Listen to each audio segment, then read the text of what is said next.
अस्सलाम वालेकुम MD cat aspirant. आज मेरे पास आपके लिए 3 से 4 अहम स्टोरीज़ हैं। नंबर 1, निश्तर मेडिकल यूनिवर्सिटी ने कॉल लेटर्स की डेट दे दी है। क्या दी है, फ़ीमेल की कब है, मेल की कब है, और उसकी रिमेनिंग ड्यूज़ क्या हैं, हॉस्टल की ड्यूज़ क्या हैं, हॉस्टल में किन किन चीज़ों का अलाउ है, किस चीज़ पर ममानियत है, कौन से डॉक्यूमेंट्स साथ लेकर जाने हैं, हॉस्टल में कौन से डॉक्यूमेंट्स जमा कराने हैं, और एडमिशन चेयरमैन के सामने कौन से डॉक्यूमेंट्स जमा कराने हैं, आर्जी दाखिला कंप्लीट होने के बाद मुस्तकिल एडमिशन कब होगा। इन सारी बातों का खुलासा आपके सामने रखेंगे। सेजम्बो ने अपनी एक और मेरिट लिस्ट भी लगा दी है, ये मेरिट लिस्ट भी आपके सामने रखूँगा।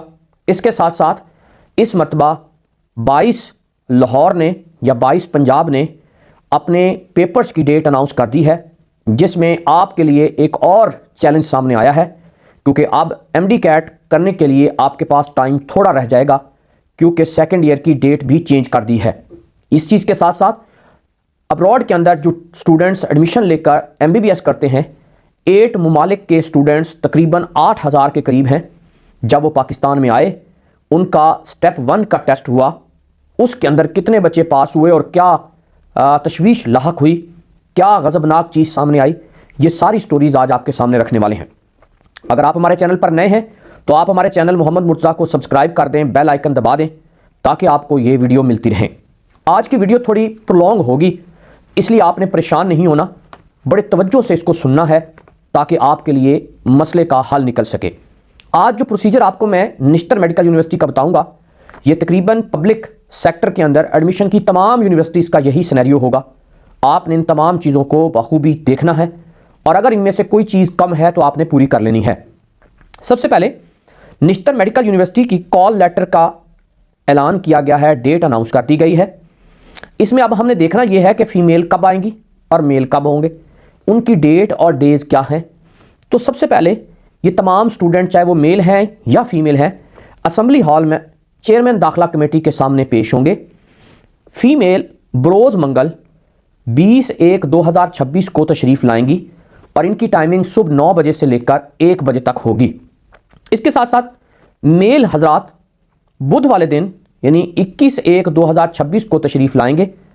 इनका वक्त मुकर्रर भी सुबह 9 बजे से लेकर 1 बजे तक है। अब यहाँ चीज़ें ये देखनी है कि यहाँ पर होना क्या है। अब ये तमाम बच्चों को जो कॉल लेटर चले गए हैं, इनका सबसे पहले आर्जी एडमिशन होगा, और उसके लिए कॉलेज की बकाया फ़ीस जो तकरीबन 17,005 रुपये बनती है, वो यहाँ सबमिट करवाएंगे। इसके साथ साथ हॉस्टल की 1 साल की ड्यूज़ यहाँ पर 49,591 रुपये जमा करवाएंगे। अब देखना यह है कि यहाँ पर हॉस्टल में एडमिशन लेने के लिए इन्हें किन किन डॉक्यूमेंट्स को साथ लाना होगा। सबसे पहले ये अपना हॉस्टल फॉर्म फिल करेंगे, 3 अदद पासपोर्ट साइज़ की तस्वीरें भी साथ लाएंगे, डोमिसाइल की फ़ोटोकॉपी लाएंगे, CNIC की फ़ोटोकॉपी और फादर के CNIC की भी फ़ोटोकॉपी लाएंगे, मैट्रिक और FSC की भी फ़ोटोकॉपी लाएंगे। ये फ़ोटोकॉपी सारा सामान ये उस हॉस्टल फॉर्म के साथ लगाकर हॉस्टल के निगरान को जमा करवा देंगे, और यूं यहाँ पर इनका आर्जी एडमिशन हो जाएगा, जो बाद में मुस्तकिल कर दिया जाएगा। अब सवाल ये पैदा होता है कि इन हॉस्टल्स के अंदर क्या क्या सहूलियात आपको मिलेंगी। नंबर 1, आपको अगर गीज़र लगाना है, आपको अगर कूलर लगाना है, आपको अगर फ्रिज रखनी है, तो इस फीस के अलावा आपको हॉस्टल के चार्जेस अदा करने होंगे।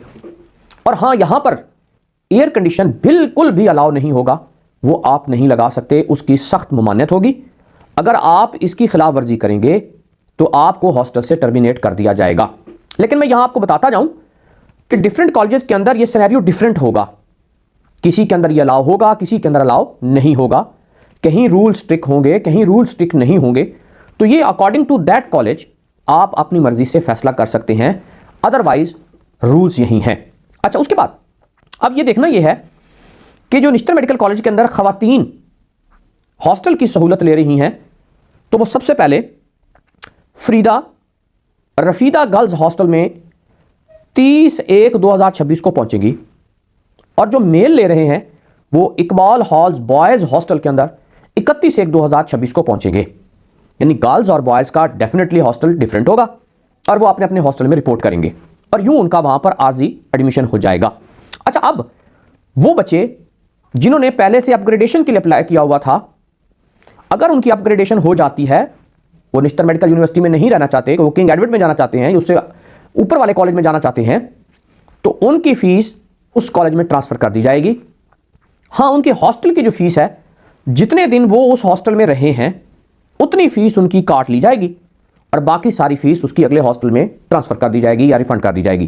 तो इसमें भी आपको परेशान होने की जरूरत नहीं है, क्योंकि आप अगर अपग्रेडेशन करवा लेते हैं तो आपकी फीस आगे सबमिट हो जाएगी, आपके हॉस्टल की ड्यूज भी आगे ट्रांसफर हो जाएगी, सिर्फ उन दिनों की फीस निकाल कर जिन दिनों आप इस कॉलेज के हॉस्टल में मौजूद रहे हैं। अच्छा, इसके साथ साथ अब यह देखना है कि यहां कौन कौन से डॉक्यूमेंट्स आपने लेकर जाने हैं। तो नंबर 1, अपना CNSE कार्ड, फादर का CNSE कार्ड, डोमिसाइल, एफिडेविट। इसके साथ साथ यहां पर आपको मैट्रिक की सनद की BICC से अटेस्टेड और FSC का रिजल्ट कार्ड BICC से अटेस्टेड करवाकर सबमिट करवाना होगा।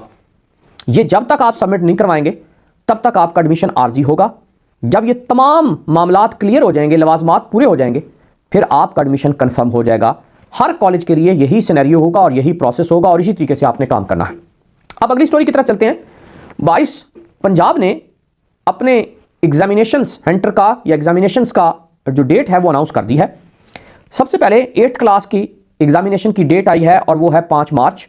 अमूमन पहले 10th क्लास 5 मार्च को होती थी, इस मरतबा लेट कर दी गई है माह रमज़ान की वजह से, ताकि बच्चे आसानी से रोज़े रखें, रोज़ों के बाद एग्ज़ाम स्टार्ट हों और उन्हें परेशानी ना हो। एक सिनेरियो तो अच्छा है, एक स्टेप तो अच्छा है, काम तो उन्होंने अच्छा किया है, लेकिन इससे सेकेंड ईयर के बच्चों के लिए एक प्रॉब्लम आ गई है कि जहां उनके पास 30 एक दिन बच जाते थे, वो अब 30 दिन उनके बेचारों के आगे चले जाएंगे।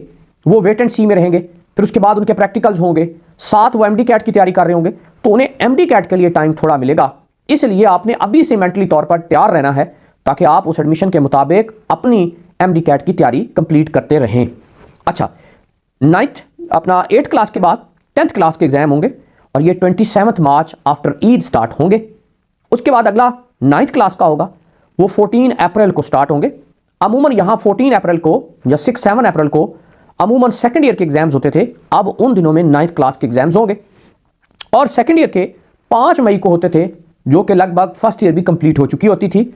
इसके साथ साथ अब फर्स्ट ईयर का जो एग्जाम होगा वो 24 मई को जाकर होगा और एग्जाम्स के बाद प्रैक्टिकल स्टार्ट होंगे। इसका मतलब है कि मई के बाद जून आएगा, जुलाई आएगी, इसके बाद जून में जाकर कहीं प्रैक्टिकल कंप्लीट होंगे और फिर जाकर आप अपने MD कैट की तरफ जाएंगे। तो यूं जहां पहले आपको 3 से 4 महीने मिल जाते थे, अब मुझे लग रहा है कि आपको 2 से 2.5 महीने MD कैट के लिए मिलेंगे।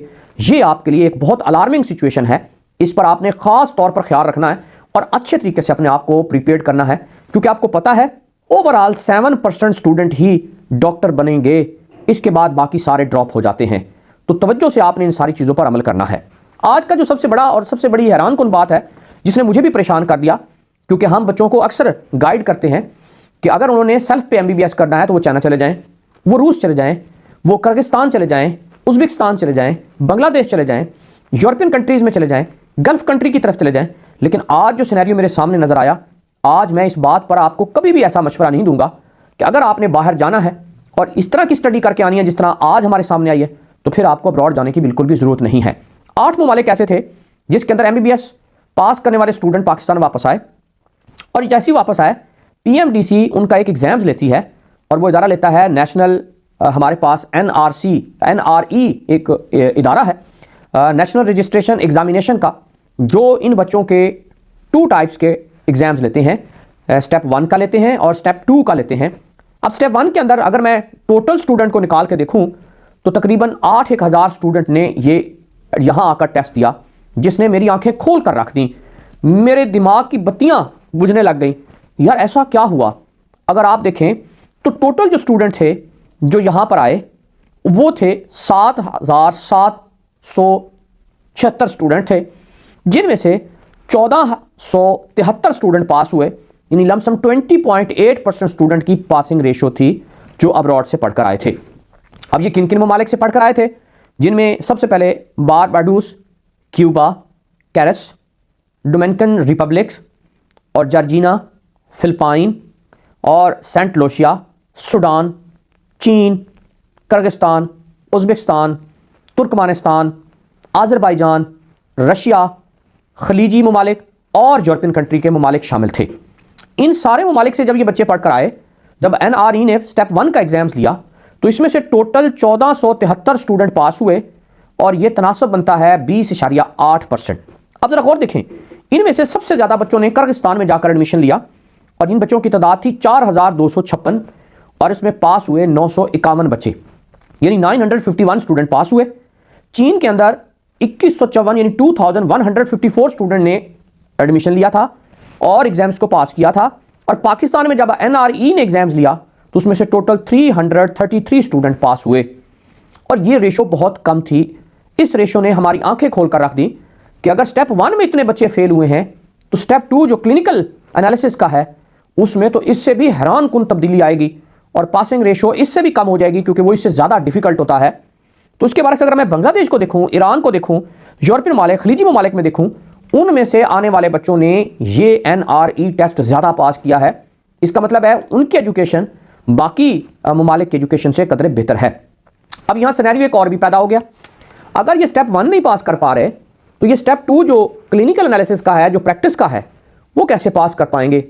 अब आपको ये वाज़े तौर पर सोच लेना चाहिए कि अगर हम बच्चों को बाहर भेज रहे हैं, उन पर डॉलर इन्वेस्ट कर रहे हैं, उन्हें डिग्री दिलवा रहे हैं, तो क्या उनकी डिग्री हमारे डिग्री के म्यार के मुताबिक है? क्या हमारा जो इदारा है PMDC जो NRE के मुताबिक एडमिशन देता है, प्रैक्टिस करवाता है या उसके लिए सर्टिफिकेट देता है या प्रैक्टिस को अलाउ करता है, क्या वो उस तमाम जितनी भी उसने स्किल्स हासिल की हैं क्या वो इन तमाम पर लागू होती हैं? क्या वो उस तरह की स्किल रखता है जो हम चाहते हैं? तो बहरहाल इस रिपोर्ट ने मेरी आंखें खोल कर रख दी। मैंने सोचा कि आपके सामने ये बात क्लियर करूं कि अगर आप अब्रॉड जा रहे हैं, फॉरेन डॉक्टर बनने जा रहे हैं, चाइना मूव कर रहे हैं, किर्गिस्तान, अजरबैजान, चीन, इसके साथ साथ बांग्लादेश, खलीजी ममालिक की तरफ या यूरोपियन की तरफ, तो आपको कम से कम इतना पढ़ लेना चाहिए कि जब आप वापस आएँ तो NRE आपके लिए कोई मैटर ना रखता हो और आप तमाम बच्चे उनसे क्लियर कर लें। वरना आप डॉक्टर तो बन के आ चुके होंगे, आपको यहाँ कोई प्रैक्टिस नहीं करने देगा, आपको यहाँ कोई एडमिशन नहीं देगा, आपको यहाँ कोई जॉब नहीं देगा, तो इतने ज़्यादा पैसे लगाने का फिर क्या फ़ायदा हुआ। तो बहरहाल मेरा काम था आपके सामने ये तमाम चीज़ें रखना ताकि आप आसानी से इन चीज़ों से सीख सकें और आगे कामयाब हो सकें। उम्मीद करता हूँ कि ये वीडियो आपके लिए ज़रूर कारआमद होगी। अगर आपके लिए ये अच्छी है तो आप अपने ग्रुप में से ज़रूर शेयर करें ताकि आने वाले वक्तों में बच्चों के लिए मसाइल जो पैदा होते हैं उनसे वो निकल सकें और उनके लिए आसानियाँ पैदा हो जाएँ। मिलते हैं कल एक नई वीडियो के साथ, तब तक के लिए अपने दोस्त मुर्तज़ा को इजाज़त दीजिए। अल्लाह हाफ़िज़।